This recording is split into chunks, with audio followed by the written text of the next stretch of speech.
এই সাইড দিতে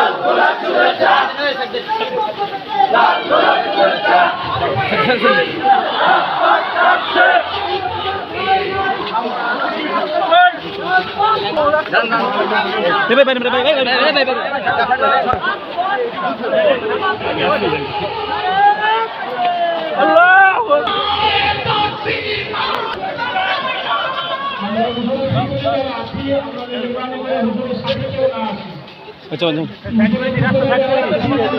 রাস্তা থাক করে আমরা নিজস্ব জায়গায় দাঁড়িয়ে যাই সুন্দরভাবে আসার ব্যবস্থা করে দিই আমরা যারা ছাত্রীরা পিছনে আছি তাদের জায়গায় বসে যাই যার জায়গায় বসে যাই আমরা সামনে না আসার চেষ্টা করি নারায়ে তাকবীর